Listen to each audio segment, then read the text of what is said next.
বিধানসভা নির্বাচনের মুখে বড়সড় অস্বস্তি কাটল গেরুয়া শিবিরে। দীর্ঘ টালবাহানার পর অবশেষে কৃষ্ণনগর উত্তর বিধানসভা কেন্দ্র থেকে মনোনয়নপত্র প্রত্যাহার করে নিলেন বিক্ষুব্ধ বিজেপি নেতা চঞ্চল বিশ্বাস। কৃষ্ণনগরের উত্তরে তারকনাথ চট্টোপাধ্যায়কে প্রার্থী ঘোষণা করার পর থেকে স্থানীয় বিজেপি কর্মীদের একাংশের মধ্যে তীব্র ক্ষোভ দেখা যায়। এমনকি দলীয় কার্যালয়ে তালা ঝুলিয়ে বিক্ষোভ দেখান কর্মীরা। সেই অসন্তোষের বহিঃপ্রকাশ হিসেবেই নির্দল প্রার্থী হিসেবে মনোনয়নপত্র জমা দিয়েছিলেন বিজেপি কর্মী চঞ্চল বিশ্বাস। অবশেষে আজ মনোনয়নপত্র প্রত্যাহারের শেষ দিনে কৃষ্ণনগর মহকুমা শাসকের দপ্তরে গিয়ে নিজের সিদ্ধান্ত বদল করেন তিনি। চঞ্চলবাবু জানান, রাষ্ট্রীয় স্বয়ংসেবক সংঘের কার্যকর্তাদের অনুরোধ এবং বৃহত্তর স্বার্থের কথা মাথায় রেখে তিনি এই পদক্ষেপ নিয়েছেন। এতদিন ঘোষিত প্রার্থীর পাশে দাঁড়িয়ে তিনি জানান, দলের ভেতরে সমস্ত বিভেদ ভুলে এখন লক্ষ্য কেবল একটাই, একত্রিতভাবে লড়াই করে জয় ছিনিয়ে আনা। এই সিদ্ধান্তের ফলে কৃষ্ণনগর বিজেপি অন্তরে তৈরি হওয়া বিদ্রোহ আপাতত প্রশমিত হলো বলেই মনে করছেন রাজনৈতিক মহল। ব্যুরো রিপোর্ট, রাত দিন নিউজ নেটওয়ার্ক। নমিনেশন দেওয়ার পর থেকে কি কোনো রকম প্রেসার বা কিছু ছিল ওপর মহল থেকে? না, একেবারেই ছিল না দাদা। আমাদের নদিয়া উত্তর সাংগঠনিক জেলার এবং কৃষ্ণনগর শহরের অভিভাবক সম নেতৃত্ব এবং বিজেপি একটি পরিবার। সেই পরিবারে যেমন অন্যান্য পরিবারেও মাঝে মাঝে কিছু মনোমালিন্য কিছু থাকে, পরে মিটে যায়। সেইভাবেই দাদা এগিয়ে এসেছেন এবং এসে আমাকে আশীর্বাদ করেছেন। দাদার সাথে গতকাল দেখা করেছি, দাদা আশীর্বাদ করেছেন এবং দাদা আমাদের সামনের যে পদ্মফুলকে জেতানোর যে লড়াই, পশ্চিমবঙ্গে পরিবর্তনের যে সংকল্প মানুষ নিয়ে নিয়েছে, সেই লড়াইয়ে আমরা যে সকলে সামিল হয়েছি, কাঁধে কাঁধ মিলিয়ে আগামী দিনে পশ্চিমবঙ্গে পরিবর্তন করে জাতীয়তাবাদী রাষ্ট্রবাদী সরকার, ভারতীয় জনতা পার্টির সরকার গড়তে আমরা বদ্ধপরিপক্ক। এবং এখানে দাদা আমাদেরকে অভিভাবক সম পথ দেখাবেন, আমাদেরকে নির্দেশ দেবেন এবং আমাদের সাথে থেকে একসাথে লড়াই হবে। এবং আমরা কৃষ্ণনগর উত্তর বিধানসভায় পদ্মফুলকে জিতিয়ে আজকে নরেন্দ্র মোদীজির হাতে তুলে দিয়ে আমরা যে শুভ সূচনা, সেই সূচনাতে আমরা অংশ নেব। উইথড্রল করাতে কি জেতার পথটা আরো সুগম হলো? অবশ্যই দাদার মতন অভিভাবক সম প্রার্থীকে যিনি আছেন নেতৃত্ব, তাকে পাশে পেলে, তার মার্গদর্শন পেলে, তার পরামর্শর মতন এগিয়ে চললে আরও বেশি মার্জিনে ভারতীয় জনতা পার্টি এই কৃষ্ণনগর উত্তর বিধানসভা সহ অন্যান্য যে বিধানসভাগুলো আছে সেখানে বিপুলভাবে জয়লাভ করবে। এটা আমাদের ভারতীয় জনতা পার্টির কাছে আরও প্লাস পয়েন্ট। নমিনেশন তো নির্দলের প্রথমে বিজেপি পতাকায় এসেছে, হ্যাঁ, এবং পরবর্তীকালে নির্দলের নমিনেশন কে অনেক উইথড্র করলেন। উইথড্র করলাম। দেখুন, আমি মূলত মানে অনেক অল্প বয়স থেকে সঙ্গের সঙ্গে যুক্ত।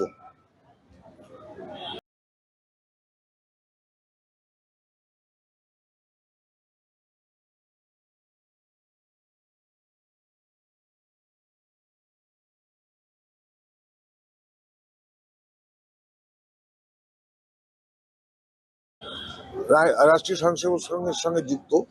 তা এই রাষ্ট্রীয় স্বয়ংসেবক সংঘে যে কজন লোককে আমি শ্রদ্ধা করি, তার মধ্যে মানে সবচেয়ে বেশি শ্রদ্ধা করি, তার মধ্যে ৩-৪ জন সিনিয়র মোস্ট আমাকে আমার বাড়িতে এসেছিলেন। যেমন ধরুন, ক্ষেত্রীয় প্রচারক রমাপদ পাল আমার বাড়িতে এসেছিলেন, আমাকে রিকোয়েস্ট করলেন। তারপরে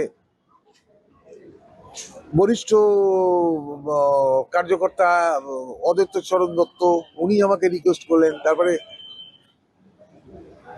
সব সব মানে এছাড়াও অনেক বরিষ্ঠ কার্যকর্তা আমাকে ব্যক্তিগতভাবে রিকোয়েস্ট করেছেন, যার জন্যে আমি এটা ইয়ে করে নিলাম, জিনিসটা মানে তুলে নিলাম।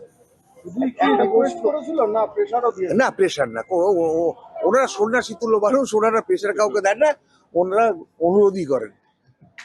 হ্যাঁ, আমি মানে ইচ্ছা করলে ডিসঅনার করতে পারতাম, কিন্তু আমি ওনাদের চরমভাবে শ্রদ্ধা করি। ওনাদের জীবনটা, ব্যক্তিগত জীবনটা সন্ন্যাসীদের মতো জীবন। হ্যাঁ, মানে বাড়ি ঘর ছেড়ে দেশের কাজ করছেন। তা ওনাদের ডিসঅনার করাটা আমার কাছে একটা বিবেক বিরুদ্ধ কাজ।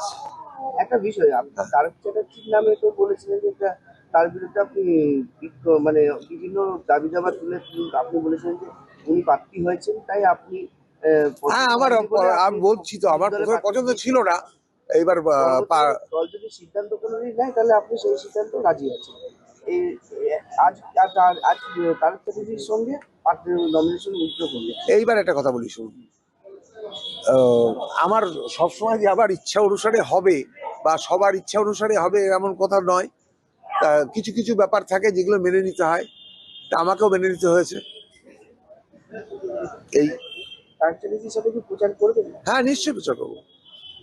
আমি আমি সারা জীবনে একটা দলই করেছি, সেটা হচ্ছে বিজেপি দল। অন্য দল তো করিনি কখনো। তা আমার পক্ষে তো অন্য দলে যাওয়া সম্ভব নয় কখনো। হ্যাঁ, এবারে এটা ইডিওলজির প্রশ্ন। হ্যাঁ, সেখানে তো আমাকে করতেই হবে। আপনি নির্দল প্রার্থী হওয়ার সময় যখন আপনি হ্যাঁ, আবেদন কালকে করেছিলেন, তো তখন আপনি আপনাকে যারা এসেছেন। সমর্থন করেছিল হ্যাঁ। তাদেরকে আপনি কি বার্তা দেবেন? তাদের সঙ্গে আমার কথা আছে। আমার একটা প্রতিবাদের দরকার ছিল, আমি প্রতিবাদ করেছি এবং সেই প্রতিবাদে আমি যথেষ্ট সাকসেসফুল হয়েছি। আমি পার্টির উচ্চতম নেতৃত্বকেও আমি আকর্ষিত করতে পেরেছি। এই ব্যাপারটা নিয়ে অ্যাটেনশন ড্র করেছি। আমার যেটা উদ্দেশ্য, মেন উদ্দেশ্য ছিল প্রতিবাদ করা, আর সেটা আমার সফল হয়েছে। গতকালকে জগন্নাথ সরকার এবং যে কেন্দ্রীয় নেতৃত্ব ছিল তার হ্যাঁ। সেই আসার পরে কি মানে না, সিদ্ধান্ত? এই শুনুন একটা কথা বলি। মানে সংঘ স্তরে যেসব মানে সন্ন্যাসী তুল্য মানুষ আমাকে রিকোয়েস্ট করেছেন, তাদের মানে রিকোয়েস্ট ফেলে দেওয়ার মতো মানে বিবেক বিরোধী কাজ আমি করতে পারবো না বলে আমি এটা তুললাম।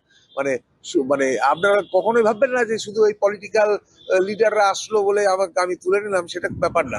আমি ছোটবেলা থেকে রাষ্ট্রীয় স্বয়ংসেবক সংঘের একটা পৃষ্ঠপোষক। আমি যখন 14-15 বছর বয়স, তখন আমাদের কৃষ্ণনগরে একজন মানে দেবতুল্য মানুষ, মানে এই প্রচারক হিসাবে, সংঘের প্রচারক হিসাবে এসেছিলেন। তার নাম শ্যামলাল বন্দ্যোপাধ্যায়।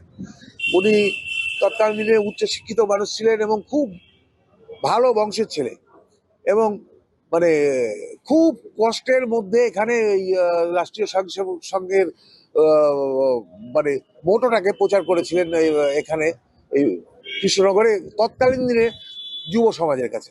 তা তখন আমি ওনার ব্যক্তিত্বে, ওনার মানে ব্যক্তিগত জীবন দেখে আমি খুব আকর্ষিত হয়েছিলাম। তারপর থেকে আমি ওই রাষ্ট্রীয় স্বয়ংসেবক সংঘের একটা পৃষ্ঠপোষক। তা সেই অর্গানাইজেশনে, একটা পবিত্র অর্গানাইজেশনের খুব পবিত্র একটা মানুষ আমাকে রিকোয়েস্ট করলেন। তাদের রিকোয়েস্ট ফেলার মতো বিবেক বিরুদ্ধ কাজ আমি কখনো করব না। আমি তখনই ডিসিশন নিয়েছিলাম, আমি বলিনি। হ্যাঁ, তবু আমার প্রতিবাদটা দেখালাম। আমি প্রতিবাদ করে মানে উচ্চতর নেতৃত্বের দৃষ্টি আকর্ষণ করেছি। তাহলে কি বিজেপি প্রার্থীর হয়ে আপনি এখন হ্যাঁ, প্রচারে নিশ্চয়ই নামবেন? নিশ্চয়ই নিশ্চয়ই নিশ্চয়ই। আজকে 7টাতেই প্রচার আছে। হ্যাঁ, এবং 7টা বিধানসভাতে আমি প্রচার করতে যাবো। 7টা কৃষ্ণনগর উত্তরের প্রার্থীর হ্যাঁ, বিরুদ্ধেই তো নিশ্চয়ই। আপনি দাঁড়িয়েছিলেন। হ্যাঁ, আবার তার হয়ে আমি প্রচার করবো, পার্টির স্বার্থে করবো, কারণ আমি জীবনে একটা পার্টি করেছি। আজকে সন্ধ্যা 7টাতে আছে, সেটাইতেই থাকবে প্রচার। এবং সন্ধ্যে 7টা থেকেই আমি প্রচারে শুরু করবো।